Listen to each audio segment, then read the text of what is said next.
अच्छा मलिक साहब, हमने अरबों रुपए लगा के तो मुल्तान से सखर तक एक बड़ी ज़बरदस्त मोटरवे बनाई और लोग कहते थे जी अब तो कराची से लाहौर या कराची से इस्लामाबाद आप सड़क के ज़रिए भी आ सकते हैं। लेकिन अब सूरत हाल ये है कि रियासत डाकुओं के सामने बेबस हो गई है और वो शाम को 5 साढ़े 5 बजे के बाद वो सड़क बंद कर दी जाती है।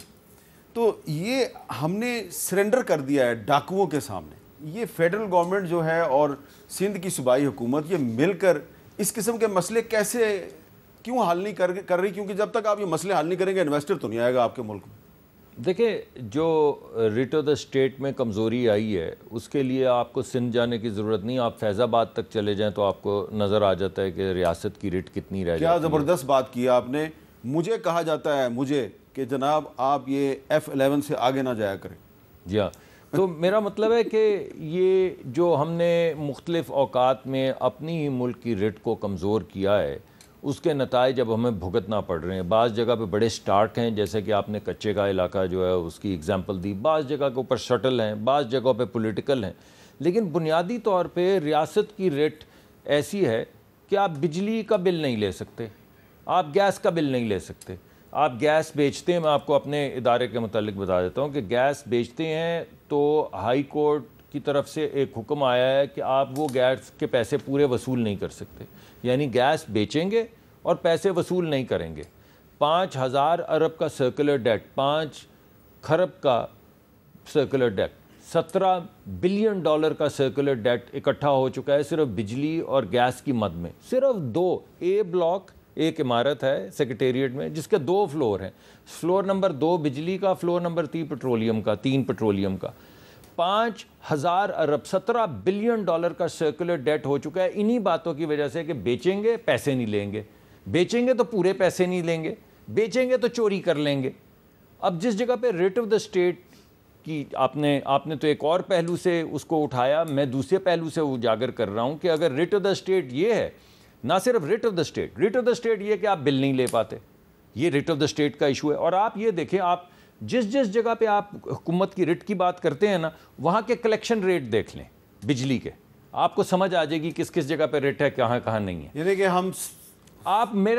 मैं आपको कह रहा हूँ कि जो डिस्ट्रीब्यूशन कंपनियाँ हैं ना, उनकी कलेक्शन रेट्स देख लें, उनके नुकसानात और कलेक्शन देख लें, और फिर जो रेट ऑफ द स्टेट, ये आप क्रिमिनल और ये administrative rate of the state की जो बात कर रहे हैं उसको कोरिलेट कर लें तो परफेक्ट कोरिलेशन आपके सामने आ जाएगा। मलिक साहब आपको ये बता रहे हैं कि डाकू जो हैं वो सिर्फ कच्चे के इलाके में नहीं है, डाकू पक्के के इलाके में भी हैं। पक्के के इलाके में भी बिजली चोरी करते हैं, बल्कि डकैती करते हैं और सबके सामने करते हैं और रियासत उनको पकड़ नहीं सकती। और 5,000 अरब की करते हैं, $17 बिलियन की करते हैं, 5,000 अरब रुपए की वो डकैती करते हैं, क्योंकि ये पक्के के डाकू हैं और पक्के के डाकू जो हैं उन पे हाथ डालने के लिए बहुत पक्की स्ट्रेटजी चाहिए जो कि रियासत के पास और उसमें सॉरी मैं अगर इजाजत। वक्फे से पहले वफाकी वजीर पेट्रोलियम मुसद्दिक मलिक साहब हमें पक्के के डाकुओं के बारे में बता रहे थे जो बिजली चोरी करते हैं। जी, बिजली और गैस दोनों चोरी करते हैं दोनों। और इसमें बड़ी बड़ी इंडस्ट्रियल यूनिट्स भी शामिल हैं। जी हाँ, हर चीज़ देखिए। मैंने आपको ये कहा है कि आपको पता है ना किस किस जगह पे, आपने भी 2 चलाई हैं फिल्में, आप ये देखते चले जाएं वो कौन कौन सी जगह हैं जहाँ पे डाके चोरियाँ ज़्यादा हो रही हैं।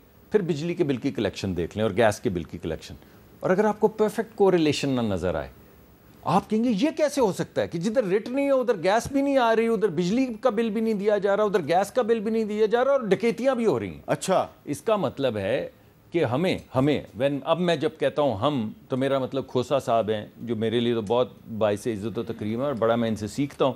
खोसा साहब हैं, दीगर पार्टीज़ के, हमारे पीपल्स पार्टी के लोग हैं, मौलाना की पार्टी के लोग हैं, हम लोग हैं। देखिए, हमारी सियासी मुखालफत चलेगी, सियासत के अंदर तो मुखालफत होनी चाहिए, दुश्मनी तो नहीं है ना। मैंने तो आपको खुद बताया कि मैं सीखता हूँ खोसा साहब से, मगर हमें सर जोड़ना ही होगा। हाँ। सिर्फ हमें नहीं सर जोड़ना होगा और मरहम रखना होगा, रिट ऑफ द स्टेट को इस्टेब्लिश करना होगा, कमज़ोर नहीं मजबूत करना होगा, बल्कि हमारी जो अदलिया है उसको भी लीडरशिप दिखानी पड़ेगी। अच्छा, अब मुझे एक 1 लाइनर चाहिए आपका, मेरे पास वक्त कम है, कि ये कच्चे के डाकू और पक्के के डाकू, इन दोनों पे हाथ डालने के लिए क्या करना चाहिए? ये अडयाला जेल में सारा हल रखा हुआ है। इमरान खान को बाहर निकालें। इमरान खान के बगैर सियासत नहीं हो सकती इस मुल्क में। देखिए, अगर इमरान खान बाहर आ गया तो बाहर आके वो हुकूमत से कहेगा कि तुम कच्चे के डाकू और पक्के के डाकू पकड़ो, मैं तुम्हारे साथ हूँ।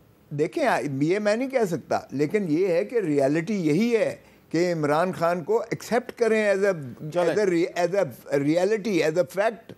अगर उसको आप एक्सेप्ट नहीं करते हो और स्टेट ऑफ डिनाइल में हो, तो फिर स्टेट ऑफ डिनाइल में तो स्टेट नहीं चलेगी। बहुत बहुत शुक्रिया लतीफ़ खोसर और मुसद्दिक मलिक साहब।